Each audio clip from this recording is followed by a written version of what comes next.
ওকে, so চলেন আমরা আজকে পড়বো রবীন্দ্রনাথ ঠাকুর। রবীন্দ্রনাথ ঠাকুরকে নিয়ে আমরা আলোচনা করব। তো চলেন প্রথমত আমরা রবীন্দ্রনাথ ঠাকুর সম্পর্কে কিছু গুরুত্বপূর্ণ কিছু ইনফরমেশন জেনে নিই। সো প্রথম ইনফরমেশন, তিনি 7 মে 1861-তে তিনি জন্মগ্রহণ করেছেন। জোড়াসাঁকোর ঠাকুর পরিবারে জন্মগ্রহণ করেছেন। তার পিতার নাম হচ্ছে মহর্ষি দেবেন্দ্রনাথ ঠাকুর আর মাতা হচ্ছে সারদা দেবী, এবং সারদা দেবী তিনি বাংলাদেশের খুলনা অঞ্চলের মেয়ে ছিলেন। আর তার দাদা ছিলেন প্রিন্স দ্বারকানাথ ঠাকুর। তো তারা ঠাকুর সবার সাথে রবীন্দ্রনাথ ঠাকুর, দেবেন্দ্রনাথ ঠাকুর, রবীন্দ্রনাথ ঠাকুর, দ্বারকানাথ ঠাকুর, এই জন্য তারা হচ্ছে ঠাকুর পরিবার। তাদের কোন পরিবার? তারা হচ্ছে ঠাকুর পরিবারের মানুষ, বুঝতে পারছেন? আচ্ছা, তো তার স্ত্রী হচ্ছে মৃণালিনী দেবী। বিয়ের পূর্বে তার নাম ছিল ভবতারিণী, এবং সে রবীন্দ্রনাথের শ্বশুর বাড়ি সেটাও কিন্তু খুলনাতে ছিল। ওকে, তারপর রবীন্দ্রনাথের সন্তানের দিকে যদি তাকে, 2টা পুত্র ছিল, তার ভিতরে একটা নাম ছিল রথীন্দ্রনাথ আর একটা নাম ছিল সমীন্দ্রনাথ, এবং 3জন মেয়ে ছিল, মাধুরীলতা, রেণুকা, এরপর হচ্ছে মীরা। রবীন্দ্রনাথরা মোট 15 ভাই বোন ছিল। এই 15 ভাই বোনের ভিতরে রবীন্দ্রনাথ ছিলেন চতুর্দশ, অর্থাৎ 14তম সন্তান। হ্যাঁ, 14তম সন্তান ছিলেন রবীন্দ্রনাথ ঠাকুর। তাহলে মোট ভাই বোন ছিল কতজন? মোট ভাই বোন ছিল 15 জন, আর রবীন্দ্রনাথ ছিল 14 জন। শুভ সমাসকে পড়া লাগবে না? এটা পড়া লাগবে না। প্রাদি সমাসের বেসিকটা বুঝলে ভালো হতো। বেসিক বলে কিছু নাই, সাধারণত প্র, পয়, ফলা, উপসর্গ দিয়ে যে সমাসটা শুরু হয় সেটা প্রাদি সমাস হয়, বেসিকের কিছু নাই।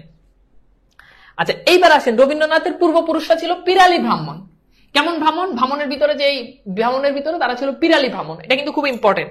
আর ঠাকুর পরিবারের প্রকৃত পদবী, যেহেতু তারা ঠাকুর পরিবারে ছিলেন, ঠাকুর পরিবারের প্রকৃত পদবী হচ্ছে কুশারী। তাহলে আমি আরেকবার একটু রিপিট করে দিই গুরুত্বপূর্ণ ইনফরমেশন গুলো। প্রথমত হচ্ছে রবীন্দ্রনাথ ঠাকুর বংশের। রবীন্দ্রনাথের বাবার নাম দেবেন্দ্রনাথ ঠাকুর, দাদার নাম প্রিন্স দ্বারকানাথ ঠাকুর। রবীন্দ্রনাথের 3 মেয়ে 2 ছেলে ছিলেন। রবীন্দ্রনাথ ঠাকুর তিনি তার পূর্বপুরুষরা ছিল পিরালি ব্রাহ্মণ। আর ঠাকুর পরিবারের প্রকৃত পদবী হচ্ছে কুশারী। ঠাকুর পরিবারের প্রকৃত পদবী কি? কুশারী। তো এইবার চলেন আমরা একটু দেখি। এখানে প্রশ্ন হচ্ছে 35তম বিশেষ, রবীন্দ্রনাথ ঠাকুরের পূর্বপুরুষের আদি বসতি কোথায় ছিল বলেন তো? রবীন্দ্রনাথ ঠাকুরের, স্যার কয়েকদিন ছুটি দেন। এখন ভাই আপনার ছুটি দরকার হলে তো আপনার কথা অনুযায়ী তো আসলে ছুটি দেওয়া যাবে না। ছুটি তো পাচ্ছেন, এমন তো না যে প্রতিদিন ক্লাস হচ্ছে। সপ্তাহে ক্লাস হয় মাত্র 3 দিন, সপ্তাহে 7 দিন, 7 দিনের 3 দিন ক্লাস হয়, আবার ছুটি কিসের বলেন? আচ্ছা, তো এটা পারবেন। এটা হচ্ছে কি? খুলনা দক্ষিণ দিঘি। হ্যাঁ, আচ্ছা, এরপর চলেন আমরা একটু দেখি ঠাকুর পরিবারের আসল পদবী কি। এটা তো আপনারা জানেন, এটা একটু আগে সলভ করাইছি। তো এইটা পরীক্ষা তো অনেকবার আসছে। ওকে, দেখি আপনারা হয়তো নেক্সট ক্লাসে একটা ছুটি পাবেন। আমি হচ্ছে সোমবার মঙ্গলবার হয়তো ঢাকার বাইরে থাকবো, তখন আপনাদের হয়তো একটা ছুটি পাবেন। আর নট শিওর, যদি আমি থাকি তাহলে আপনাদেরকে ছুটি দিয়ে দিব। আচ্ছা, তাহলে ঠাকুর পরিবারের প্রকৃত পদবী হচ্ছে কুশারী। হ্যাঁ, আচ্ছা, ওকে, ফাইন। এবার চলেন, রবীন্দ্রনাথ ঠাকুরকে অনেকে অনেক উপাধি দিয়েছেন। তার ভিতরে আমাদের পরীক্ষাতে সবচেয়ে বেশি গুরুত্বপূর্ণ যেটা, সেটা হচ্ছে তাকে বিশ্বকবি উপাধি দিয়েছেন ব্রহ্মবান্ধব উপাধ্যায়। তাহলে রবীন্দ্রনাথ ঠাকুরকে বিশ্বকবি উপাধি দিয়েছেন কে? ব্রহ্মবান্ধব উপাধ্যায়। রবীন্দ্রনাথ ঠাকুরকে বিশ্বকবি উপাধি দিয়েছেন ব্রহ্মবান্ধব উপাধ্যায়। তাকে জীবন শিল্পী উপাধি দিয়েছেন অন্নদা শঙ্কর রায়। কবিগুরু উপাধি দিয়েছেন ক্ষিতিমোহন সেন। এগুলো অনেক কিছু আছে। আর তাকে এই ভারতের মহাকবি এটা উপাধি দিয়েছেন চীনা কবি সি জি লিজন। তাহলে সবচেয়ে গুরুত্বপূর্ণ হচ্ছে এটা পরীক্ষাতে প্রশ্ন আসে যে বিশ্বকবি উপাধি দিয়েছেন ব্রহ্মবান্ধব উপাধ্যায়। আচ্ছা, এইবার চলেন, এই যে তাকে জীবন শিল্পী উপাধি দিয়েছে কে? অন্নদা শঙ্কর রায়, এটা আমরা পড়েছি। এখন রবীন্দ্রনাথ ঠাকুর অনেকগুলো পত্রিকায় সম্পাদনা করেছেন। হ্যাঁ, তার ভিতরে যেগুলো গুরুত্বপূর্ণ না ওগুলো জাস্ট আমি একটু বলে যাচ্ছি। তার ভিতরে তিনি ভারতী পত্রিকায় সম্পাদনা করেছেন, তত্ত্ববোধিনী পত্রিকায় সম্পাদনা করেছেন, সাধনা পত্রিকায় সম্পাদনা করেছেন, বঙ্গদর্শন পত্রিকায় সম্পাদনা করেছেন, ভান্ডার পত্রিকায় সম্পাদনা করেছেন। তো এখন এগুলোর ভিতর আবার যদি গুরুত্বপূর্ণ বলেন, তাহলে এই ভারতী পত্রিকা এটা সবচেয়ে বেশি গুরুত্বপূর্ণ। রবীন্দ্রনাথের সাথে যেই পত্রিকার নাম লেগে থাকে সেটা হচ্ছে ভারতী। তবে ভারতী ছাড়াও তিনি তত্ত্ববোধিনী, সাধনা, বঙ্গদর্শন এসব পত্রিকাতে তিনি সম্পাদনা করেছেন। এইখান থেকে পরীক্ষাতে প্রশ্ন আসে, ঠিক আছে? তো আমরা একটু দেখি। দেখেন, এখানে বলছে রবীন্দ্রনাথ ঠাকুর কোন পত্রিকায় সম্পাদনার কাজ করেননি। দেখেন প্রশ্নটা বুঝেন, রবীন্দ্রনাথ ঠাকুর কোন পত্রিকায় সম্পাদনার কাজ করেননি? ভারতী পত্রিকা, তত্ত্ববোধিনী পত্রিকা, সবুজপত্র পত্রিকা, বঙ্গদর্শন পত্রিকা। এখন বলছে কোন পত্রিকায় সম্পাদনার কাজ করেননি। এখন বলেন তো কি হবে? কোন পত্রিকায় সম্পাদনার কাজ করেননি? ভেরি গুড, তাহলে উত্তর হচ্ছে সবুজপত্র। হ্যাঁ, এখানে যদি উত্তরটা ভুল আছে তাহলে উত্তর হচ্ছে কি? সবুজপত্র। এখন বলেন তো সবুজপত্র পত্রিকার সম্পাদক কে ছিলেন? এখন সবুজপত্রের সাথে কার নাম সম্পৃক্ত রয়েছে বলেন? সবুজপত্র পত্রিকা, এটা সম্পাদক কে ছিলেন? এটার সম্পাদক ছিলেন কে বলেন? প্রমথ চৌধুরী। ঠিক আছে, ওকে। এরপর আসেন রবীন্দ্রনাথ ঠাকুরের বিশেষত্ব। অনেকগুলো বিশেষত্ব রয়েছে, তার ভিতরে হচ্ছে তিনি বাংলা ভাষায় একমাত্র নোবেল বিজয়ী সাহিত্যিক। বাংলা ভাষায় এখন পর্যন্ত একমাত্র নোবেল বিজয়ী সাহিত্যিক হচ্ছে রবীন্দ্রনাথ ঠাকুর, একমাত্র। আধুনিক উপন্যাসের জনক, ছোট গল্পের জনক, বাংলা সাহিত্যের শ্রেষ্ঠ রোমান্টিক সাহিত্যিক তিনি, মুক্ত ও গদ্য ছন্দের জনক, রূপক সাংকেতিক নাটকের জনক, গীতিনাট্য ও নৃত্যনাট্যের জনক। বুঝছেন? সবচেয়ে ইম্পর্টেন্ট কিছু ইনফরমেশন বলি। তিনি আধুনিক উপন্যাসের জনক, এটা মনে রাখবেন। তিনি ছোট গল্পের জনক, এটা মনে রাখবেন। এই দুটো ইনফরমেশন থেকে পরীক্ষায় প্রশ্ন আসে। মাঝে মধ্যে মুক্ত গদ্য ছন্দের জনক এটা থেকে আসে, আর রূপক সাংকেতিক নাটক এটা থেকে আসে। তাহলে বুঝছেন তার বিশেষত্বটা কি? তার বিশেষত্ব হচ্ছে, আবার বলছি, তিনি বাংলা সাহিত্যের একমাত্র নোবেল বিজয়ী সাহিত্যিক। আধুনিক উপন্যাসের জনক, শ্রেষ্ঠ রোমান্টিক সাহিত্যিক, ছোট গল্পের জনক। তার আগে বাংলা সাহিত্যে কেউ ছোট গল্প লিখে নাই, তিনি সর্বপ্রথম বাংলা সাহিত্যে ছোট গল্প লিখেছেন। ওকে, এই ইনফরমেশন গুলো থেকে পরীক্ষাতে কিন্তু প্রচুর প্রশ্ন আসে। দেখেন, রবীন্দ্রনাথ ঠাকুরের ক্ষেত্রে কোনটি সত্য নয়, প্রশ্নটা বুঝেন। প্রশ্ন বলছে কোনটি সত্য নয়। তিনি প্রথম ছোট গল্পের আবিষ্কারক, তিনি আধুনিক উপন্যাসের জনক, তিনি বাংলা ভাষায় একমাত্র নোবেল বিজয়ী সাহিত্যিক, তিনি অমিত্রাক্ষর ছন্দের জনক। এখন বলেন তো কোনটা সত্য নয়? কোনটা সত্য নয় বলেন? ভেরি গুড, তাহলে সত্য নয় ডি। এখন বলেন অমিত্রাক্ষর ছন্দের জনক কে? আচ্ছা, বুঝলাম তার ক্ষেত্রে এটা মিথ্যা। তাহলে এখন প্রশ্ন হচ্ছে অমিত্রাক্ষর ছন্দের জনক কে বলেন? অমিত্রাক্ষর ছন্দের জনক কে বলেন? মাইকেল মধুসূদন দত্ত। হ্যাঁ, আচ্ছা, এখন চলেন রবীন্দ্রনাথের কিছু সাহিত্যকর্ম দেখি। প্রথম প্রকাশিত উপন্যাস বউ ঠাকুরানীর হাট। প্রথম রচিত উপন্যাস হচ্ছে করুণা।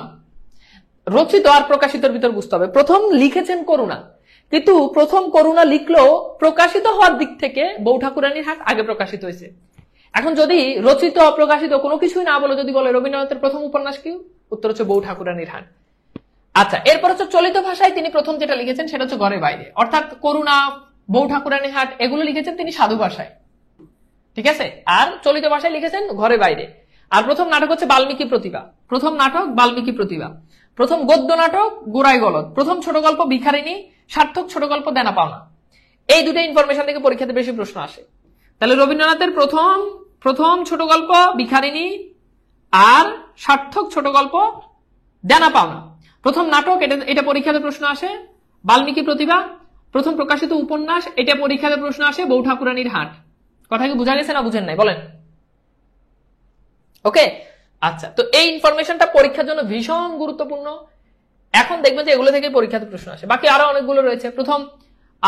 প্রথম কাব্যগ্রন্থ বা প্রকাশিত কাব্যগ্রন্থ কবি কাহিনী, কিন্তু প্রথম লিখেছেন যে কাব্যগ্রন্থ সেটা হচ্ছে বনফুল। মানে বনফুল প্রথম লিখেছেন, কিন্তু প্রথম প্রকাশিত হয়েছে কবি কাহিনী। মনে রাখবেন, ধরেন কোন একজন সাহিত্যিক 1980-তে তিনি একটা সাহিত্য লিখেছেন, 1982-তে তিনি আরেকটা সাহিত্য লিখেছেন। এখন স্বাভাবিকভাবে এটা তার প্রথম প্রকাশিত হওয়ার কথা ছিল, কিন্তু এটা না হয়ে 1982-তে, অর্থাৎ পরে যেটা লিখছে সেটা ধরেন প্রকাশিত হয়েছে 1990-তে। আর এই 1880-তে, অর্থাৎ আগে যেটা লিখছে সেটা প্রকাশিত হয়েছে 1991-তে। এখন যদি বলা হয় রবীন্দ্রনাথের প্রথম বা ওই লেখকের প্রথম সাহিত্য কোনটা, তাহলে উত্তর হবে এইটা, অর্থাৎ এটা পরে লিখেও এটা আগে প্রকাশিত হয়েছে, অর্থাৎ যেটা আগে প্রকাশিত হয় সেটাই তার প্রথম সাহিত্য। বুঝছেন? তাহলে প্রথম প্রকাশিত কাব্যগ্রন্থ কবি কাহিনী, কিন্তু প্রথম লিখিত কাব্যগ্রন্থ হচ্ছে বনফুল। ওকে, এগুলো হচ্ছে গুরুত্বপূর্ণ, বাকিগুলো থেকে পরীক্ষাতে প্রশ্ন আসে না। আচ্ছা, এইবার চলেন আমরা একটু দেখি যে রবীন্দ্রনাথের প্রথম প্রকাশিত উপন্যাস কোনটা। প্রশ্নটা সলভ করেন। রবীন্দ্রনাথ ঠাকুরের প্রথম প্রকাশিত উপন্যাস কোনটা?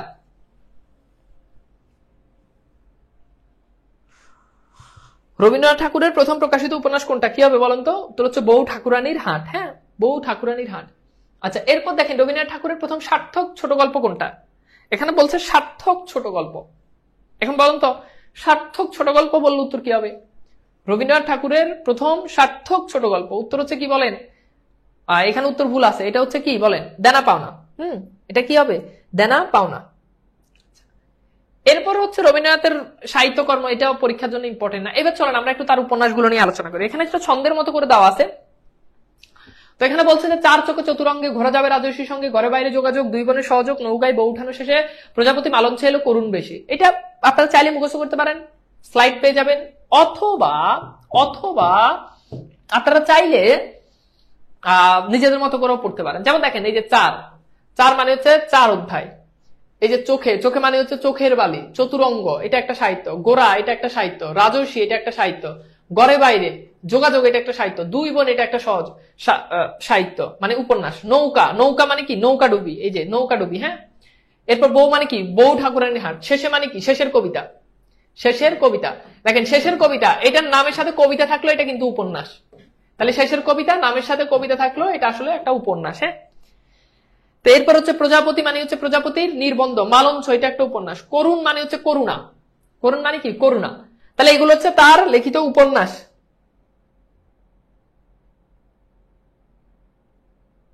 ঠিক আছে, ওকে। এমনি পড়লে এই জীবনে আর মনে রাখা সম্ভব না বোধহয়। আচ্ছা দেখেন, এইবার আসেন আমরা একটু দেখি ঘরে বাইরে উপন্যাসের রচয়িতা কে। প্রশ্ন সলভ করেন, ঘরে বাইরে উপন্যাসের রচয়িতা কে?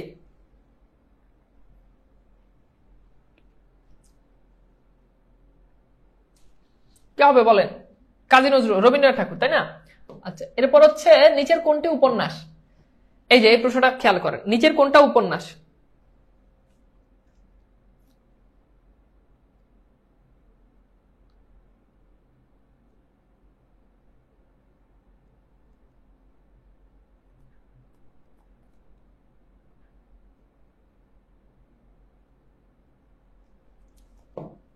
উত্তর হচ্ছে কি শেষের কবিতা, রাইট?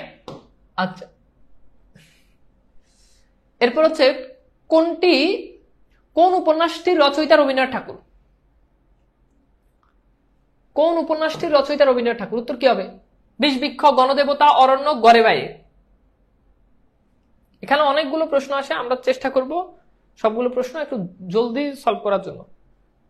তাহলে উত্তর কি ঘরে বাইরে, হ্যাঁ। এরপর হচ্ছে কোনটি রবীন্দ্রনাথের রচনা? 21তম বিসিএস আসছে। চতুরঙ্গ, চতুর্দশী, চতুষ্কুণ, চতুষ্পাঠী। চতুষ্পাঠী, এখন বলেন কি হবে এটার উত্তর? তাহলে এটার উত্তর কি চতুরঙ্গ, হ্যাঁ। আচ্ছা, কোন উপন্যাসটি রবীন্দ্রনাথ ঠাকুর রচিত নয়? বলছেন নয়, এখন বলেন কোনটা রবীন্দ্রনাথ ঠাকুর রচিত নয়? কোনটি রবীন্দ্রনাথ ঠাকুর রচিত নয়? তাহলে তোর উত্তর পারবেন বিশের বাসী। এখন আমাকে বলেন যে বিশের বাসী কার রচনা? এটা তো রবীন্দ্রনাথের নয়, বুঝলাম, বাট বিশের বাসী এটা আসলে কার রচনা যদি পরীক্ষাতে প্রশ্ন আসে? বিশের বাসী এটার রচয়িতাকে বলেন, যদি পরীক্ষায় প্রশ্ন আসে তাহলে কি উত্তর করবেন? বিশের বাসী এটার রচয়িতাকে। ওকে, এরপর আসেন রবীন্দ্রনাথ ঠাকুরের রচনা চতুর্দশী। এটা তো আমরা এরকম একটা সলভ করছি, এটা হচ্ছে 4 অধ্যায়। আচ্ছা, তো এখানে অনেকগুলো রয়েছে। রবীন্দ্রনাথ কোন উপসর্গ, কোন উপন্যাসটা কাকে উৎসর্গ করেছেন? বউ ঠাকুরানীর হাট এটা উৎসর্গ করেছেন সৌদামিনী দেবীকে। গোরা উৎসর্গ করেছেন রথীন্দ্রনাথকে। ঘরে বাইরে এটা উৎসর্গ করেছেন প্রমথনাথ চৌধুরীকে। দুই বোন উৎসর্গ করেছেন রাজশেখর বসুকে। পরীক্ষাতে প্রশ্ন আসলে এটাই আসে, বউ ঠাকুরানীর হাট, সৌদামিনী দেবী, হ্যাঁ। Very good, Kazi Nazrul Islam. তাহলে বিশের বাসী এটা রচয়িতা কে? কাজী নজরুল ইসলাম, হ্যাঁ। আচ্ছা, এইবার চলেন আমরা একটু উপন্যাসগুলো নিয়ে একটু আলোচনা করি। প্রথমত হচ্ছে 4 অধ্যায়। 4 অধ্যায় এটা একটা রাজনৈতিক উপন্যাস, হ্যাঁ। এবং এই যে 4 অধ্যায় উপন্যাসটা রয়েছে এটা একটা রাজনৈতিক উপন্যাস, রাজনৈতিক উপন্যাস, এবং এটা রবীন্দ্রনাথের শেষ মানে রচিত শেষ উপন্যাস। এবং এই যে উপন্যাসটা আছে এই উপন্যাসটার মূল বিষয়বস্তু হচ্ছে ব্রিটিশ কারাগারে বন্দীদের উদ্দেশ্যে তিনি এটা রচনা করেন। এরপর হচ্ছে চোখের বালি। চোখের বালি হচ্ছে বাংলা সাহিত্যে প্রথম মনস্তাত্ত্বিক উপন্যাস। এখন প্রশ্ন হচ্ছে ভাইয়া বাংলা সাহিত্যে প্রথম মনস্তাত্ত্বিক, এই মনস্তাত্ত্বিক বিষয়টা কি? মনস্তাত্ত্বিক ব্যাপারটা হচ্ছে যে উপন্যাসে মানুষের মনোগত বিশ্লেষণ করা হয় সেই উপন্যাসটা হচ্ছে মনস্তাত্ত্বিক উপন্যাস। এবং সেই সাথে চোখের বালি হচ্ছে বাংলা সাহিত্যে প্রথম আধুনিক উপন্যাস। কি উপন্যাস? আধুনিক উপন্যাস। এখন প্রশ্ন হচ্ছে এটা কেন, মানে এই উপন্যাসের আগেও বাংলা সাহিত্যে আরো অনেক উপন্যাস রচনা হয়েছে, বাট আধুনিক উপন্যাস কেউ লিখে নাই। এই জন্য রবীন্দ্রনাথকে বলা হয় আধুনিক উপন্যাসের জনক। তাহলে রবীন্দ্রনাথ আধুনিক উপন্যাসের জনক, এটা ঠিক আছে, বাট এই যে আধুনিক উপন্যাস, এই আধুনিক উপন্যাস বাংলা সাহিত্যে প্রথম আধুনিক উপন্যাস কোনটা? উত্তর হচ্ছে চোখের বালি, হ্যাঁ। তো এইবার দেখেন এই চোখের বালি উপন্যাসের নায়ক হচ্ছে মহেন্দ্র, এরপর নায়িকা হচ্ছে আশলতা, এরপর আরেকটা চরিত্র সেটা হচ্ছে বিনোদিনী, এরপর আরেকটা চরিত্র সেটা হচ্ছে বিহারী। এখন আপনাদেরকে আমি একটু সংক্ষেপে এটার কাহিনীটা বলি। এটার কাহিনী হচ্ছে মহেন্দ্র এবং বিহারী তারা দুই বন্ধু, হ্যাঁ। তো এই বিহারীর জন্য একবার এই বিহারীর জন্য আশলতাকে দেখতে গিয়েছে মেয়ে দেখতে গিয়েছে কাকে? আশলতাকে। কিন্তু এই আশলতা তাকে দেখতে যাওয়ার পর মহেন্দ্র নিজে আশলতাকে পছন্দ করে ফেলে। তখন বন্ধুকে বলছে যে তাকে আমার পছন্দ হয়ে গেছে, বন্ধু তার জন্য স্যাক্রিফাইস করছে, ঠিক আছে তুমি বিয়ে করো। কিন্তু এই বিয়েতে মহেন্দ্র একজন শিক্ষিত, বাহিরে পড়াশোনা করেছে, ডাক্তার। মহেন্দ্রের মা, তার নাম হচ্ছে রাজলক্ষ্মী। এই রাজলক্ষ্মী তার আবার এই বিয়েতে মত ছিল না, কারণ রাজলক্ষ্মীর মত ছিল সে বিনোদিনীকে সে বিয়ে করাবে, মানে তার ছেলের জন্য বিয়ে করে আনবে। কিন্তু ছেলে আশালতাকে পছন্দ করেছে, ছেলের পছন্দে বাধ্য হয়ে রাজলক্ষ্মী আশালতাকে তাকে বিয়ে করে দেয়। কিন্তু প্রবলেমটা হচ্ছে এই যে আশালতা ছিল,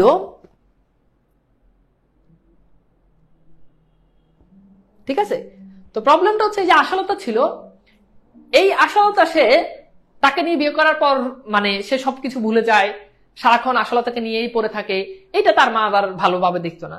হ্যাঁ, এই যে এটা দেখে তখন হচ্ছে এই বিনোদিনীর কাছে তার মা চলে যায়, মানে বিনোদিনী হচ্ছে রাজলক্ষ্মীর বাপের বাড়ির ওদিকের মানুষ, তখন তার কাছে চলে যায় বিনোদিনী। তারপর রাজলক্ষ্মী বিনোদিনীকে নিয়ে মহেন্দ্রের ঘরে আসে। মহেন্দ্রের ঘরে আসলে এই রাজলক্ষ্মী আস্তে আস্তে, এই বিনোদিনী আস্তে আস্তে মহেন্দ্রকে তার নিজের করে নিতে চায়, এবং সে একটা সময় গিয়ে মহেন্দ্র আশালতাকে ভুলে এই বিনোদিনীর প্রেমে পড়ে, এবং একই সাথে তার বন্ধু যে বিহারী রয়েছে, এই বিহারীর প্রেমেও এই বিনোদিনী পড়ে। এই জন্য এটা হচ্ছে একটা ত্রিভুজ প্রেমের কাহিনী যেখানে কল্পনা করা হয়েছে, ত্রিভুজ প্রেম। আমরা যদি একদিকে যদি নায়িকাকে যদি রাখি আশালতাকে রাখলে আরেকদিকে হ্যাঁ মহেন্দ্র, আরেকদিকে হচ্ছে বিহারী। আবার এইদিকে যদি আমরা নায়িকা রাখি বিনোদিনী, তাহলে এইদিকে মহেন্দ্র, এদিকে আশালতা। হ্যাঁ হ্যাঁ, ওকে, বুঝতে পারছেন? তো এই হচ্ছে মূলত একটা ত্রিভুজ প্রেমের কাহিনী এখানে লিখেছে, যেখানে একজন একটা ক্যারেক্টার বিনোদিনী, সে দুজনকে একসাথে তার প্রেমের ফাঁদে ফেলে, দুজনেই তার প্রেমে আকৃষ্ট হয়, এবং শেষ পর্যন্ত এই মহেন্দ্র, যে তার স্ত্রীকে ছাড়া কোনো জিনিসই বুঝতো না আশালতাকে, সে তাকে ভুলে আস্তে আস্তে বিনোদিনীর প্রতি সে ঝুঁকে পড়ে। ওকে, বুঝাইতে পারছি আপনাদেরকে? কি আমি কি বুঝাইতে পারছি নাকি বুঝেন নাই? বুঝছেন না বুঝেন নাই বলেন তো?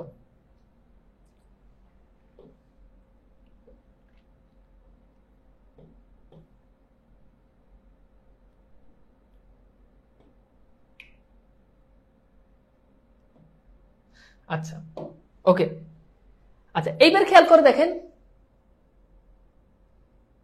কাজী নজরুল ইসলামের এমন একটা নাটক, অনেক এরকম অনেক ঘটনা আছে, ত্রিভুজ প্রেমের কাহিনী তো অনেক। এরপর হচ্ছে চতুরঙ্গ, এটা একটা সামাজিক উপন্যাস, এবং এটা রবীন্দ্রনাথ ঠাকুরের সর্বশেষ উপন্যাস, মানে রচিত সর্বশেষ উপন্যাস। এরপর হচ্ছে গোরা। গোরা থেকে সবচেয়ে বেশি পরীক্ষাতে যেটা প্রশ্ন আসে, গোরা হচ্ছে রাজনৈতিক উপন্যাস। তাহলে এখন পর্যন্ত রাজনৈতিক উপন্যাস দুইটা পাইলাম, বলেন তো কি কি? একটা হচ্ছে গোরা, আরেকটা কি বলছি মনে আছে? একটা হচ্ছে গোরা, আরেকটা কি বলেন? আরেকটা কি একটু আগে বলছি।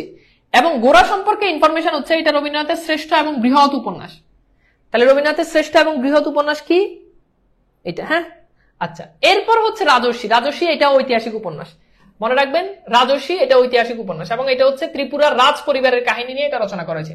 রাজর্ষি এটা ঐতিহাসিক উপন্যাস, ঐতিহাসিক উপন্যাস, এগুলো খুবই গুরুত্বপূর্ণ ইনফরমেশন। হ্যাঁ, ওকে, ভেরি গুড। তাহলে 4 অধ্যায় গোরা, এগুলো হচ্ছে কি? 4 অধ্যায় গোরা, এগুলো হচ্ছে কি উপন্যাস বলেন? রাজনৈতিক উপন্যাস। এটা মনে রাখতে হবে। কোনটি রবীন্দ্রনাথের রাজনৈতিক উপন্যাস? এখন দেখেন এই প্রশ্নটা দেখেন, শেষের কবিতা গোরা, নৌকাডুবি, চোখের বালি, বলেন তো কি হবে? কোনটা রবীন্দ্রনাথের রাজনৈতিক উপন্যাস? তাহলে উত্তর হবে কি? ভেরি গুড, গোরা। হ্যাঁ, আচ্ছা, এরপর হচ্ছে গড়ে বাইরে। তো গড়ে বাইরে এই যে এটাও রাজনৈতিক উপন্যাস। তাহলে এখন পর্যন্ত রাজনৈতিক উপন্যাস পাইলেন 3টা, বলেন তো কি কি? এখন পর্যন্ত রাজনৈতিক উপন্যাস পাইলেন 3টা, বলেন কি কি? ওকে, তাহলে এটা হচ্ছে রাজনৈতিক উপন্যাস, সবুজপত্র পত্রিকায় প্রকাশিত হয় এবং চলিত ভাষায় রবীন্দ্রনাথের প্রথম। এরপর হচ্ছে দুই বোন। দুই বোন এটা একটা সামাজিক উপন্যাস, যার নায়িকা দুইটা, শর্মিলা, উর্মিলা, আর নায়কের নাম হচ্ছে শশাঙ্ক।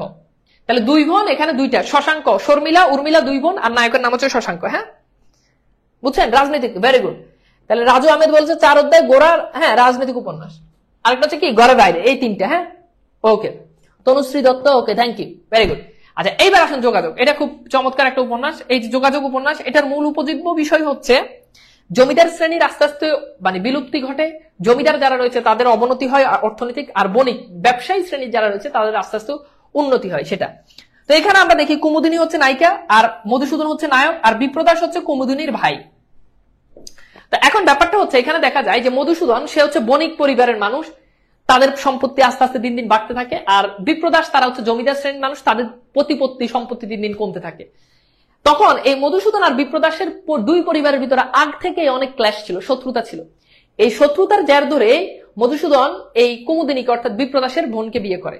বিয়ে করার পর মধুসূদন আসলে তার স্ত্রীকে কুমুদিনীকে সে কখনো স্ত্রী রূপে মন থেকে গ্রহণ করে নাই, অর্থাৎ তার মূলত প্রতিশোধ নেওয়ার জন্য সে কুমুদিনীকে বিয়ে করছে।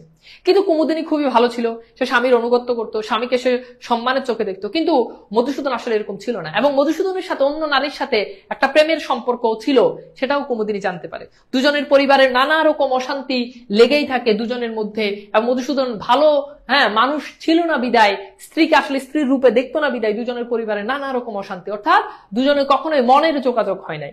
এভাবে যখন চলতেছে তখন কুমুদিনী তার ভাই বিপ্রদাসের বাসায় ঘরে চলে আসছে। বিপ্রদাসের ঘরে আসার পর দেখে যে কুমুদিনী সন্তান সম্ভবা, কুমুদিনী সন্তান, অর্থাৎ কি বুঝলেন? অর্থাৎ বুঝলেন যে দুজনের বাহিরের কোনো যোগাযোগ নাই, কিন্তু ভিতরের যোগাযোগ হয়ে গেছে। এই জন্য কুমুদিনী তার ভাইয়ের কাছে আসার পর দেখে যে সে আসলে সন্তান সম্ভবা। এটাই হচ্ছে আমাদের এখানে মূল বিষয়বস্তু।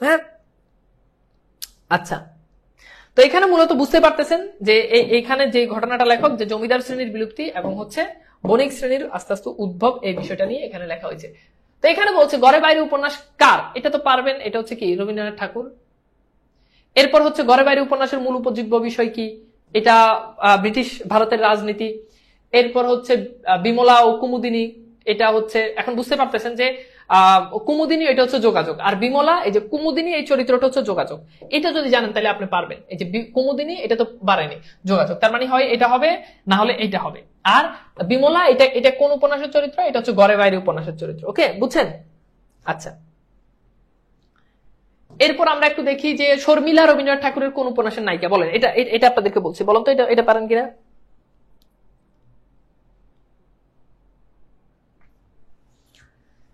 শর্মিলা রবীন্দ্রনাথ ঠাকুর রচিত কোন উপন্যাসের নায়িকা? দুই বোন, বউ ঠাকুরানীর হাট, শেষের কবিতা, মালঞ্চ। ভেরি গুড, এটা হচ্ছে দুই বোন। শর্মিলা, উর্মিলা, শশাঙ্ক, মনে আছে? তিনটা ক্যারেক্টার, শর্মিলা, উর্মিলা, এরপর হচ্ছে শশাঙ্ক। এরপর আসলে আমরা একটু দেখি, এরপর হচ্ছে নৌকাডুবি। নৌকাডুবি এটা হচ্ছে সামাজিক উপন্যাস, এখান থেকে পরীক্ষাতে আসার মতো কিছু নেই। বউ ঠাকুরানীর হাট এটা তার প্রথম প্রকাশিত উপন্যাস, এটা তো জানেন, এবং এটা ঐতিহাসিক উপন্যাস। বউ ঠাকুরানীর হাট এটা ঐতিহাসিক উপন্যাস, এটা গুরুত্বপূর্ণ ইনফরমেশন। এখন ঐতিহাসিক উপন্যাস মানে তো বুঝেন, ঐতিহাসিক উপন্যাস মানে হচ্ছে ইতিহাসের কোন একটা ঘটনা নিয়ে যে উপন্যাস রচনা হয়। তো এটা মূলত রাজা প্রতাপাদিত্য রয়েছে, এই রাজা প্রতাপাদিত্যের জীবনীকে নিয়ে তিনি এটা রচনা করেছেন। এই জন্য বউ ঠাকুরানীর হাট এটা কি উপন্যাস? ঐতিহাসিক উপন্যাস।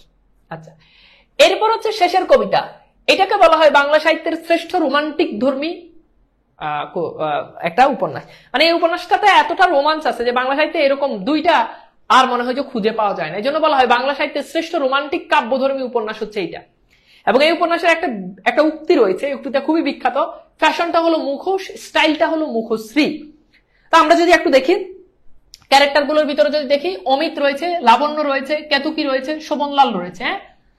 তো এখানে আমরা দেখতে পাই যে অমিত সে একটা বাহিরে পড়াশোনা করা শিক্ষিত যুবক, কিন্তু তার একটা প্রবলেম আছে। প্রবলেমটা হচ্ছে সে যেই নারীকে দেখে, যাকে দেখে তার প্রতি সে প্রেমে পড়ে যায়, এবং তাকে দেখতে সুন্দর, সুদর্শন, শিক্ষিত, কথাবার্তার স্টাইল খুব ভালো ছিল, এজন্য যে কেউ তার প্রেমের ফাঁদে পড়ে যায়। এইভাবে অমিত একাধিক নারীর সঙ্গে সে কি করেছে?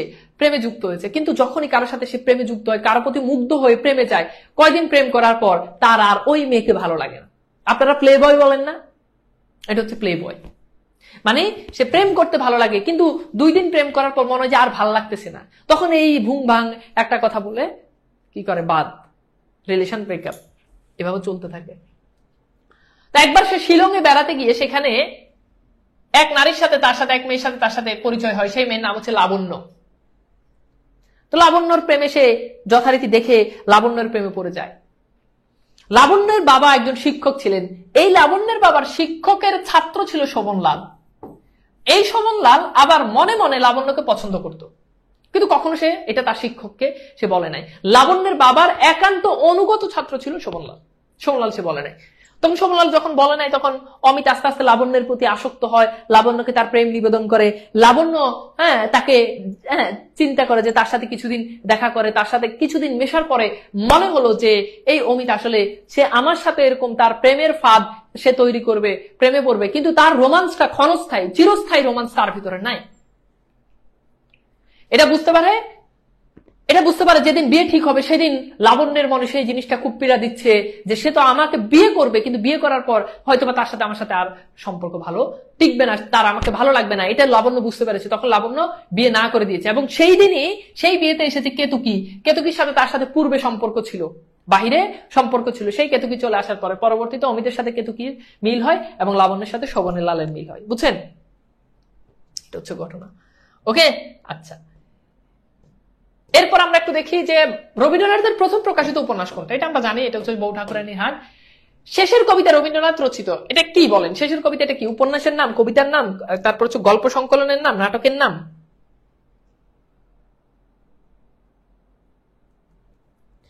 বুঝছেন? আমাকে একটু বলেন তো যে শেষের কবিতা রবীন্দ্রনাথের রচিত কি বলেন? এটা উপন্যাসের নাম। এটা অনেকে মনে করে কবিতা। রবীন্দ্রনাথ ঠাকুর শেষের কবিতা উপন্যাসে কোন ভাষাবিদের নাম পাওয়া যায়? এটা একটু মনে রাখবেন। সুনীতি কুমার চট্টোপাধ্যায়ের নাম এখানে পাওয়া যায়। আচ্ছা, কোনটা কাব্যগ্রন্থ নয় এটা তো পারবেন, এটা হচ্ছে কি শেষের কবিতা। হ্যাঁ, আচ্ছা। এরপর হচ্ছে আমরা একটু দেখি, এরপর হচ্ছে মালঞ্চ, করুণা, এগুলো থেকে পরীক্ষাতে প্রশ্ন আসে না, এটা বাদ। শেষের কবিতা কোন ধরনের নাট্যকর্ম? ওকে। রবীন্দ্রনাথের প্রথম প্রকাশিত উপন্যাসের নাম কি?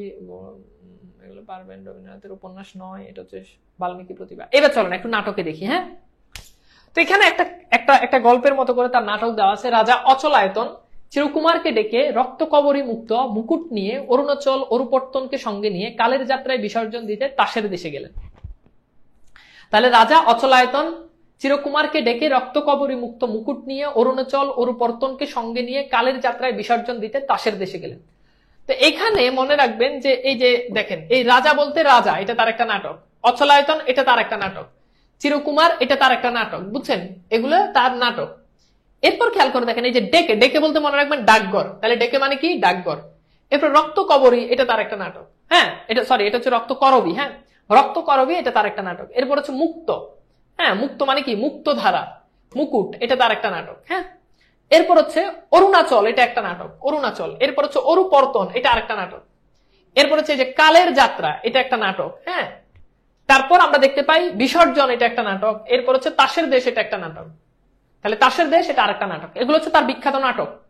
আবার বলছি, মনে রাখতেন, রাজা, অচলায়তন, চিরকুমার সভা, এরপর হচ্ছে কি ডাকঘর, রক্ত করবী, মুক্তধারা, এরপর হচ্ছে মুকুট, এরপর হচ্ছে অরুণাচল, অরুপর্তন, হ্যাঁ, অরুণাচল, অরুপর্তন, কালের যাত্রা, বিসর্জন, তাসের দেশ।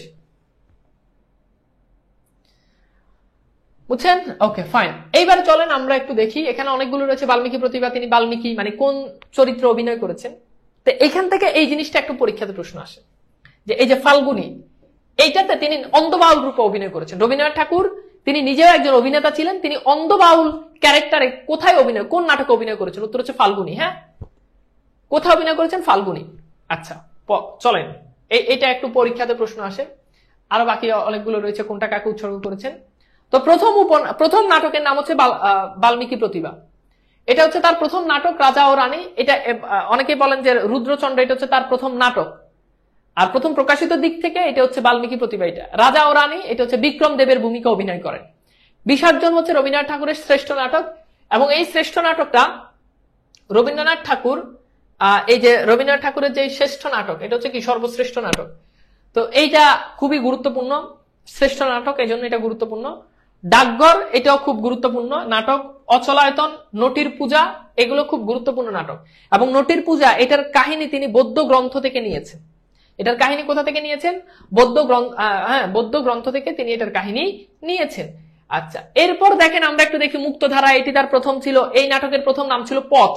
তাহলে মুক্তধারা, এই নাটকের প্রথম নাম পথ। চিত্রাঙ্গদা, এটা বসন্ত, এবং বসন্ত এটা নজরুলকে উৎসর্গ করেন। এটা পরীক্ষাতে বহুবার এসেছে যে রবীন্দ্রনাথ তার কোন নাটকটা নজরুলকে উৎসর্গ করেন? উত্তর হচ্ছে বসন্ত। হ্যাঁ, এরপর হচ্ছে পাশ্চিত্য, রক্ত কবরী, এটার পূর্ব নাম ছিল যজ্ঞপুরী। রক্ত কবরীর পূর্ব নাম ছিল যজ্ঞপুরী। রবীন্দ্রনাথের কোন গ্রন্থটি নাটক বলেন? রবীন্দ্রনাথ ঠাকুরের কোন গ্রন্থটি নাটক? এখানে বলছে চোখের বালি, বলাকা, ঘরে বাইরে, রক্ত করবী। বলেন তো কি হবে? একটু আগেই পড়ে আসছেন।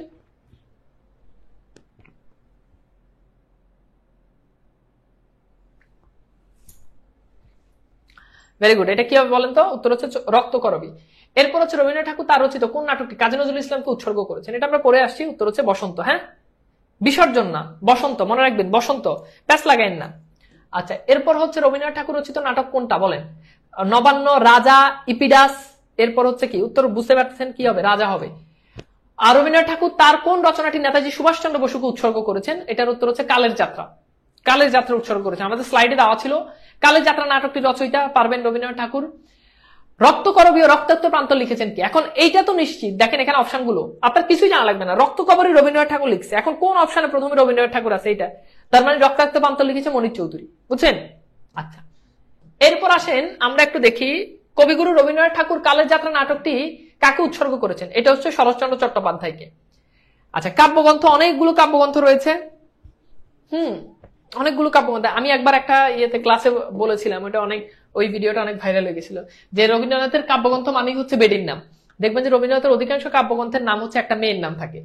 যেমন এই যে দেখেন মনসী, এরপর হচ্ছে দেখেন কল্পনা, এরপর দেখেন চৈতালি, চিত্রা, খনিকা, কণিকা, এরপর দেখেন গীতালি, এরপর দেখেন কথা, এরপর দেখেন কাহিনী, এরপর দেখেন খেয়া। হ্যাঁ, এগুলো দেখেন সবগুলো কিন্তু মেয়ের নাম। তো এগুলো হচ্ছে কাব্যগ্রন্থ। দেখেন কাব্যগ্রন্থের ভিতরে রয়েছে, উল্লেখযোগ্য রয়েছে বনফুল, কবি কাহিনী। প্রথম কাব্যগ্রন্থ হচ্ছে কবি কাহিনী, আর প্রথম লিখিত কাব্যগ্রন্থ হচ্ছে বনফুল। এরপর হচ্ছে সন্ধ্যা সঙ্গীত, করি ও কোমল, ছবি ও গান, প্রভাত সঙ্গীত, ভানু সিংহ ঠাকুরের পদাবলী। এটা নিয়ে আমরা ক্লাসে আলোচনা করি যে এটা তিনি বৈষ্ণবীয় ধারায় তিনি এটা লিখেছেন। সোনার তরী অন্যতম তার একটা গুরুত্বপূর্ণ একটা কাব্যগ্রন্থ, সোনার তরী। হ্যাঁ, এগুলো একটু পড়ে রাখবেন, বলাকা, লিপিকা, গীতাঞ্জলি। এরপর হচ্ছে হ্যাঁ, এখানে যাকে উৎসর্গ করেছেন এগুলো খুব বেশি গুরুত্বপূর্ণ না। তো গীতাঞ্জলি বলা হয়ে থাকে যে গীতাঞ্জলির জন্য তিনি আসলে নোবেল পুরস্কার পেয়েছেন, বাট অ্যাকচুয়ালি গীতাঞ্জলির জন্য তিনি নোবেল পুরস্কার পাননি। গীতাঞ্জলির ইংরেজি অনুবাদ বা সং অফারিংস, যেটা সং অফারিংস এর জন্য তিনি নোবেল পুরস্কার পেয়েছেন। যদিও আসলে সং অফারিংস এর সবগুলো গান গীতাঞ্জলির ছিল না, তাহলে রবীন্দ্রনাথ তার বিখ্যাত কাব্যগ্রন্থ গীতাঞ্জলি এটার জন্য নোবেল পুরস্কার পেয়েছেন। প্রশ্ন যদি এটা আসে সেটাই। আর মূলত তিনি নোবেল পুরস্কার পেয়েছেন সং অফারিংস এর জন্য। কবি কাহিনী এটা প্রথম লিখেছেন, ঠিক আছে, বনফুল এটা প্রথম প্রকাশিত, বনফুল প্রথম লিখিত, শেষের লেখা, এটা তার শেষ কাব্য এবং এটার নাম তিনি করে যেতে পারেননি। সঞ্চিতা হচ্ছে রবীন্দ্রনাথের শ্রেষ্ঠ কাব্যগ্রন্থ। তাহলে রবীন্দ্রনাথের শ্রেষ্ঠ কাব্যগ্রন্থ হচ্ছে এটা। আচ্ছা, আপনাদেরকে একটু স্মরণ করা দিতে চাই, বলেন রবীন্দ্রনাথ ঠাকুরের শ্রেষ্ঠ উপন্যাস কোনটা? একটু আগে পড়ে আসছে, রবীন্দ্রনাথের শ্রেষ্ঠ উপন্যাস কোনটা, দেখেন পারেন কিনা। তাহলে শ্রেষ্ঠ কাব্যগ্রন্থ হচ্ছে সঞ্চিতা। শ্রেষ্ঠ কাব্যগ্রন্থ কি? সঞ্চিতা। হ্যাঁ, বলেন।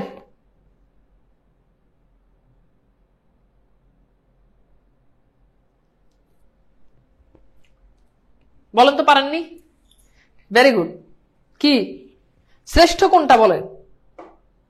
শ্রেষ্ঠ এবং সর্ববৃহৎ উপন্যাসের কথা বলছি আমি, উপন্যাসের কথা বলছি, উপন্যাসের কথা বলছি। উপন্যাস কি হবে? একজন বলছে চোখের বালি, আমি কি চোখের বালি বলছি? পড়াই আসছি না এটা একটু আগে? আরেকজন বলছে বিসর্জন, আরেকজন বলছে চোখের বালি। গোরা, এটা তো পড়ে আসি। সর্ববৃহৎ এবং সর্বশ্রেষ্ঠ উপন্যাস হচ্ছে রবীন্দ্রনাথের গোরা। হ্যাঁ, আচ্ছা, তো এগুলো আর এখানে অনেকগুলো ইনফরমেশন গুরুত্বপূর্ণ যেগুলো, এগুলো তারপর হচ্ছে মহুয়া। এখন দেখেন গীতাঞ্জলির ইংরেজি অনুবাদ করেছেন কে?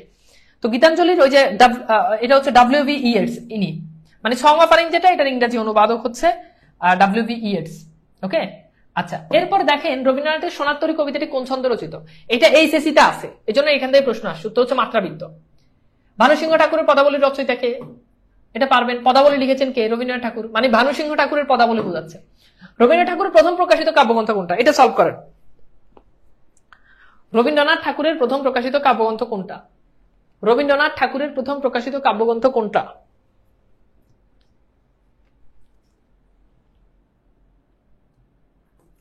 উত্তর কি হবে বলেন তো? বনফুল। হ্যাঁ, উত্তর কি হবে? বনফুল। আচ্ছা, এরপর দেখেন স্বতন্ত্র মৃত্যুকে উপলক্ষ করে রবীন্দ্রনাথ ঠাকুর লিখেছেন, এটা হচ্ছে স্মরণ ও নৈবেদ্য, মানে মৃত্যুকে উপলক্ষ করে লিখেছেন।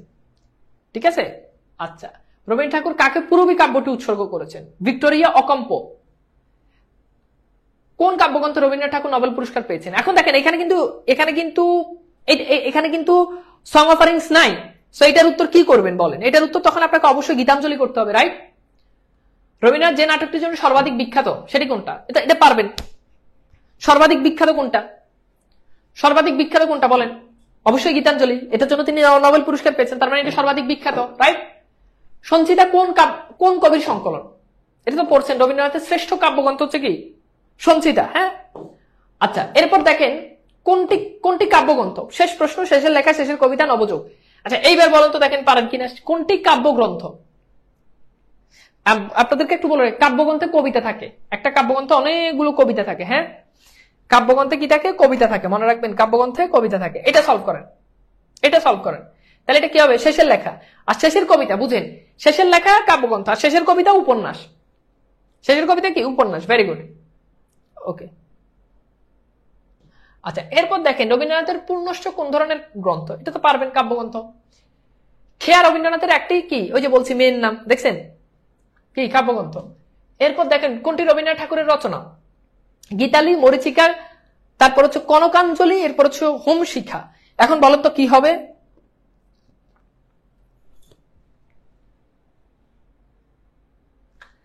এটা পড়াইছি না? গীতালি। হ্যাঁ, গীতালি, গীতাঞ্জলি, কণিকা, খেয়া, কবি কাহিনী, বনফুল। ওকে, এরপর আসুন ছোট গল্প। খুবই সহজ। রবীন্দ্রনাথ ঠাকুর মোট 25টা ছোট গল্প লিখেছেন, সরি 95টা। তার প্রথম ছোট গল্প ভিখারিনী, তার সার্থক ছোট গল্প দেনা পাওনা, এবং তার শেষ ছোট গল্প হচ্ছে ল্যাবরেটরি। আর হৈমন্তী, এটা হচ্ছে যৌতুক নিয়ে লেখা হয়েছে। এটা হৈমন্তী খুবই বিখ্যাত, আমি জানি আপনারা অনেকেই পড়েছেন, এই ছোট গল্পটা জানেন। তো হৈমন্তী এটা যৌতুক প্রথাকে নিয়ে লেখা হয়েছে। তাহলে প্রথম কি? ভিখারিনী। ভিখারিনী। সার্থক, ভিখারিনী কিন্তু সার্থক না। সার্থক কি? দেনা পাওনা, রাইট। আর শেষ কি? ল্যাবরেটরি। হ্যাঁ, আর কাবুলিওয়ালা, বুঝতে পারতেছেন এখানে মুসলিম চরিত্র রয়েছে, রহমত, খুকি, খুকু। তো এই জন্য কাবুলিওয়ালা নামটাই শুনে বুঝতে পারতেছেন। পরীক্ষাতে মাঝে মধ্যে প্রশ্ন আসে যে রবীন্দ্রনাথের কোন ছোট গল্পে মুসলিম চরিত্র রয়েছে? উত্তর হচ্ছে কাবুলিওয়ালা। উত্তর কি? কাবুলিওয়ালা। হ্যাঁ, উত্তর হচ্ছে কাবুলিওয়ালা। এছাড়া তার প্রেমের গল্প রয়েছে, প্রেমের গল্প রয়েছে। প্রেমের গল্পগুলোর ভিতরে রয়েছে মাল্যোদ্যান, তারপর হচ্ছে কি পাত্র ও পাত্রী, রবিবার, প্রাশ্চিত্য, মধ্যবর্তনী। মধ্যবর্তনীর ভিতরে অনেকগুলো চরিত্র রয়েছে। এরপর হচ্ছে সমাপ্তি। সমাপ্তির ভিতরে, সমাপ্তি হচ্ছে অনেক রোমান্টিক। এটা হচ্ছে অপূর্ব কৃষ্ণ, এরপর হচ্ছে মৃন্ময়। তো অপূর্ব কৃষ্ণ সে বাহিরে পড়াশোনা করতো, দেশে এসে সে মেয়ে দেখতে যায়। মেয়ে দেখতে গেলে ওই বাড়িতে একটা মেয়ে এসে হানা দেয়, তার নাম হচ্ছে মৃন্ময়। তো মৃন্ময় কেমন স্বভাবের মানুষ ছিল? সে গ্রামে গ্রামে হাঁটতো, গাছে উঠে যেত, মানুষের জিনিস চুরি করে খেয়ে ফেলতো। মানুষ তার উপর খুবই বিরক্ত, খুবই ছেলে মানুষই ছিল। তখন যেই বাড়িতে সে মেয়ে দেখতে যায়, ওই বাড়িতে ঢুকে, ওই বাড়িতে একটা রাখাল ছিল, ওই রাখালের সাথে তার সাথে আবার ভালো সম্পর্ক ছিল। সে গিয়ে ওই বাড়িতে যাকে যেই মেয়ে দেখতে আসে তার ঘুমটা ধরে টান মারছে। এইসব ছেলে মানুষই দেখে অপূর্ব কৃষ্ণ মৃন্ময়কে পছন্দ করে। কিন্তু অপূর্ব কৃষ্ণের মা মৃন্ময়ের মতো এরকম একটা মেয়েকে সে বিয়ে করবে না, এরকম একটা ছেলে মানুষের মেয়েকে সে বিয়ে করাবে না। কিন্তু বাধ্য হয়ে সে বিয়ে করালো। বিয়ে করার পর মৃন্ময়, তার আর ভালো লাগে না সংসার। হ্যাঁ, তার আর জীবন সংসার তার কাছে খুবই অতিষ্ঠ লাগে। তার আগের মতো তার সেই জীবন ভালো লাগে, ঘুরবে ফিরবে, গাছে উঠবে, পেয়ারা খাবে, পাখি ধরবে। তার কাছে এখন আর এটা ভালো লাগতেছে না। তো অপূর্ব কৃষ্ণ এখন তো কিছু বলতে পারতেছে না মাকে, নিজের ইচ্ছে বিয়ে করছে। আমাদের দেশের সিস্টেম কি, যে প্রেম করে বিয়ে করলে যাই হোক, ভালো হোক খারাপ হোক, খারাপ হলে এটার দায় এবার ফ্যামিলি জীবনও নিবে না, যেহেতু নিজের পছন্দে বিয়ে করছে, কিছু করার নাই। অপূর্ব কৃষ্ণ এবার সে আবার কলকাতায় চলে গেছে পড়াশোনার কাজে। তো অপূর্ব কৃষ্ণ যখন মৃন্ময়কে ছেড়ে যখন কলকাতায় চলে গেছে, এবার মৃন্ময় ফিল করতেছে যে স্বামী সারা জীবন আসলে অচল। তার ভিতর আস্তে আস্তে ম্যাচুরিটি আসে, এবং শেষে আমরা দেখতে পাই অপূর্ব কৃষ্ণের বোনের বাসাতে কলকাতাতে তাকে ডাকা হয়েছে, এবং এই সময় মৃন্ময় তার বোনের বাসাতে যায়, গিয়ে অপূর্ব কৃষ্ণকে দরজা আটকে তার চোখ ধরে তাকে সারপ্রাইজ দেয়, এই আর কি। এরপর হচ্ছে এক রাত্রি, এখানে রয়েছে সুরবালা, গল্পকথক, রামলোচন। এরপর হচ্ছে শাস্তির ভিতরে রয়েছে দুঃখীরাম রুই, রাধা। এরপর হচ্ছে শ্রীরাম রুই, এরপর হচ্ছে চন্দরা। এখানে মূলত দুঃখীরাম রুই, শ্রীরাম রুই, এরা দুই ভাই। তো এরা দুই ভাই, একবার এক ভাই তার বউয়ের সাথে ঝগড়া করে কি করছে, তার বউয়ের মাথার ভিতরে একটা বাড়ি মেরে বউকে পৃথিবী থেকে বিদায় করে দিছে। এখন ওই যে ভাই মেরে ফেলছে, এইটার দায়ভার আরেক ভাই তার বউয়ের উপর চাপাই দেয়। ছোট ভাই তার বউয়ের উপর, চন্দনার উপর। শ্রীরাম রুই তার বউ যে বলে যে আমার ভাই দুঃখীরাম মারে নাই, মারছে আমার বউ চন্দনা। মানে চন্দনা এই কারণে বাঁচছে। আর সে এটা ভাবছে যে যদি চন্দনাকে ধরাই যায় তাহলে পুলিশ তাকে নিয়ে যাবে, ভাই মরলে ভাই পাবো না, কিন্তু বউ মরলে বউ পাওয়া যাবে। বুঝছেন, ঘটনা হচ্ছে এইটা।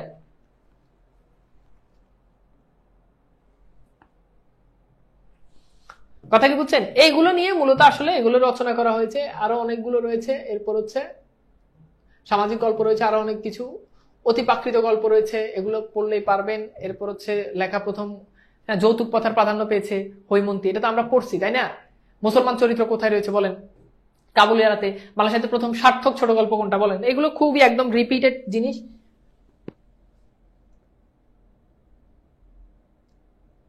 অনেকেই বলেন যে মেয়ের জীবন নিয়ে রচিত, বাট নট ফিক্সড। ওকে, আচ্ছা এইবার চলেন ভ্রমণ কাহিনী, ইউরোপ প্রবাসের দেশে, ইউরোপ প্রবাসীর ডায়েরি, রাশিয়ার চিঠি, জাপান যাত্রী, পারস্য, পথের সঞ্চয়, জাভা যাত্রীর পথ, এগুলো পড়ে নিলেই হবে। হ্যাঁ, ভাবিকে নিয়ে কিছু বলেন।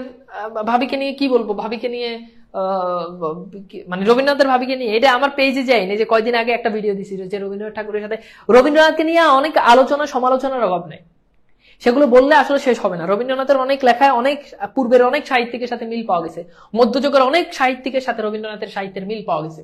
রবীন্দ্রনাথের মানে যত বড় মাপের লেখক, অনেকেই দাবি করেন যে রবীন্দ্রনাথ তত বড় কপিবাজ ছিলেন।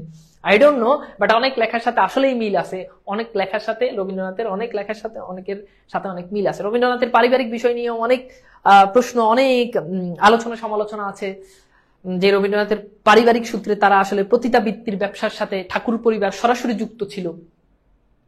এরকম অনেকগুলো বিষয় আছে। এবং রবীন্দ্রনাথ ঠাকুর ইংরেজদের একেবারে মানে ইংরেজদের একদম অনেক আসলে অনেকভাবে বলতে চাই, এগুলো অনেক আলোচনা সমালোচনা আছে, যাই হোক। এবং তার নোবেল পাওয়া, সেটা নিয়েও অনেক কথাবার্তা আছে, অনেক আলোচনা সমালোচনা আছে। তো সকল আলোচনা সমালোচনার ঊর্ধ্বে তিনি আমাদের বিশ্বকবি খ্যাত, তার লেখার লেখনী এটা আসলে অনবদ্য। হ্যাঁ, যত যাই হোক, স্মৃতি বিজড়িত স্থান, তিনি বাংলাদেশের শিলাইদহতে এসেছেন, শাহজাদপুরে এসেছেন, দক্ষিণ দিতে এসেছেন, এইগুলা। তারপর হচ্ছে নওগাঁর পাতিশ্বর এলাকায় তিনি এসেছেন, এইসব জায়গায় তিনি বাংলাদেশে এসেছেন, বুঝছেন? ওকে, আচ্ছা আপনারা কি বুঝতে পারছেন? আমাকে একটু বলেন তো, রবীন্দ্রনাথ ঠাকুর কি ক্লিয়ার? আজকে কি দীনবন্ধু মিত্র কি পড়াবো নাকি বাদ আজকের জন্য? আপনারা কি বুঝতে পেরেছেন? আর দীনবন্ধু মিত্র কি আজকে পড়াবো নাকি আজকের জন্য একটু স্কিপ করব, বলেন?